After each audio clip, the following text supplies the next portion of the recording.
Katulad po ng pangako ng Pangulo ay mayroon ma-i-issue ng warrant of arrest.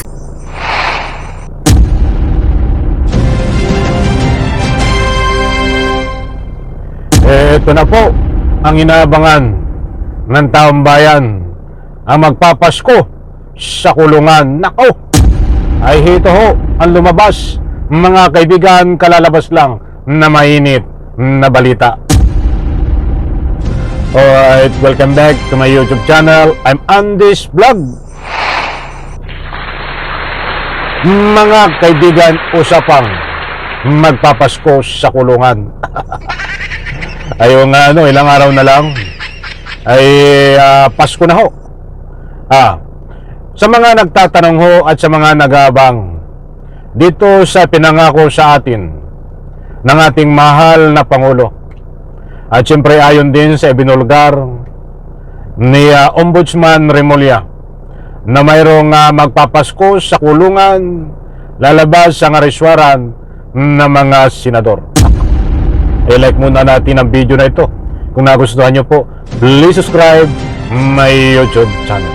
Ito na ho ang kasagutan, mga kaibigan. Kinumpirma na ho, huhulihin at ikukulong, mga kaibigan, ayon sa balita na ito. Hindi po ito fake news. Mga mahal kong taga-subaybay, mayroon po tayong batayan. Kaya't kapag mayroon po kayong pagkakataon, samahan nyo po akong panoorin hanggang dulo ang vlog na ito. Dahil ito na po ang kasagutan sa mga naghihintay, nagtatanong. Ang tanong ay ito: sino-sino ang ikukulong at saan sila ikukulong? At usapin ho ng areswaran na sangkot dito ho sa pagnanakaw ng pera ng taong bayan na flood control scandal. Talagang ay kilala nyo ito, mga kaibigan, kahit hindi ko nabanggitin ang pangalan. Itong mga senador na ito, talagang sabagay, deserve naman ho nila, di po ba, mga kaibigan? Kung sila ho naman ay makulong, ay deserve ho nila. Parang napa-English ako dun. Deserve nila. Ako, ay matindi ho ito. Shout out po sa lahat. Eto na, ibabahagi ko po sa inyo ang katibayan resibo. Para naman na hindi kayo mabiktima ng anumang fake news. Dahil mismo ang mainit na balita na ito, ang nagkumpirma na, ay ang Malacanang. Tagapagsalita rin ng Malacanang. Sila nangako dito eh. Siyempre yung kanilang pangako kailangang matupad at kailangang mayroong mga update sa taong bayan, dahil pinag-aawakan po natin ang salitang mga senador na magpapasko sa kulungan. Yan ho ang pangako sa taong bayan ng ating Pangulong Bongbong Marcos at siyempre ni Ombudsman. Ito ho, mga kaibigan. Ang tanong po ng taong bayan, may makukulong pa po ba bago matapos ang taon o bago magpasko? Katulad po ng pangako ng Pangulo ay mayroon ma-i-issue ng warrant of arrest. May hindi magiging maganda ang Pasko dahil sa mga nasangkot sa maanuman yung flood control project. So abangan na lang po natin, dahil ito naman din po ay sa ating pagkakaalam ay talagang tinatrabaho rin po at pinagtutukan. Nako, ay ito na. Iyan po si Yusik Castro, si Auntie Claire kung tawagin. Ano po ang lumalabas sa kanyang mga pahayag? Ito po ay galing sa Malacanang, dahil hindi naman po ito magpapahayag na ika nga po hindi mangyayari.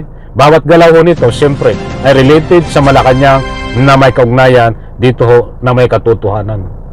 Yan po ang sabi niya, mga kaibigan. Sandali, ulitin ko, matindi ulitin ko.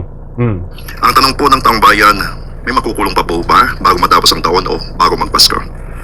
Katulad po ng pangako ng Pangulo ay mayroon ma-i-issue ng warrant of arrest. May hindi magiging maganda ang Pasko dahil sa mga nasangkot sa maanuman yung flood control project. So abangan na lang po natin, dahil ito naman din po ay sa ating pagkakaalam ay talagang tinatrabaho rin po at pinagtutuunan ng pansin ng DOJ pati na po ng Ombudsman. Ang tanong po ng taong bayan. Ayun, mga kaibigan, iyan ho ang mainit na lumabas sa balita ngayon.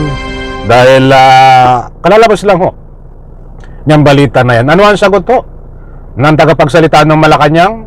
Ang tanong ay kung mayroong magpapasko sa kulungan, kung mayroong lalabas ng ariswaran, diretsahan sinabi ho ni Yussi Castro, buhat yan po sa Malacanang na mayroon na maaristo bago magpasko at mayroong ikukulong at mayroong lalabas ho na ariswaran. Nako, ayari na ho ito. Abangan po natin mga mahal kong taga-subaybay dahil hindi naman isang araw. Ngayon ay December 15 ay bago po magpasko ay nakabang ho tayo ang taong bayan kung sino-sino ang lalabasan ng ariswaran para magpasko diyan sa kulungan. Una nang nabanggit ho dito, kaunting balik tanaw lang. Una nang nabanggit ni Boying Remulla, ang ombudsman. Nakasama dito si Jinggoy Estrada, Bong Revilla, Escudero, alias Boydila Villanueva, Nancy Binay, at siyempre yung si Bong medyo malit na daw baka next year pa ayon po sa mga nakuha nating impormasyon na lumabas sa balita. So abangan po natin dahil hindi pa hulian lahat. Kung hindi man umiksakto sa araw ng 15, dahil ang sabi ni Boying Remulla, December 15, may lalabas ang ariswaran. Ngayon po ay December 15. Naunawaan po natin yan.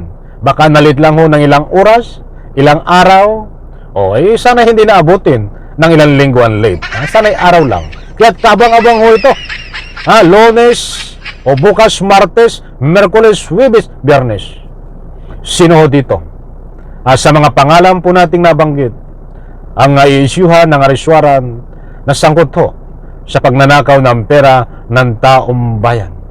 Importanteng mahalaga mga kaibigan na magtanong tayo dito dahil ito ang pangako sa atin ng mga nanunungkulan sa gobyerno, lalong-lalo na din ang ating mahal na Pangulo ay nangako po sa atin na mayroong magpapasko at aarestuhin bago magpasko. Kahit makalipas ang Pasko, walang problema. Ang importante ay ikulong ho itong mga senador na ito na magnanakaw ng pera ng taong bayan. So kabang-abang ho, mayroon na po tayong pinag-aawakan na ngayon po ay kalalabas na balita.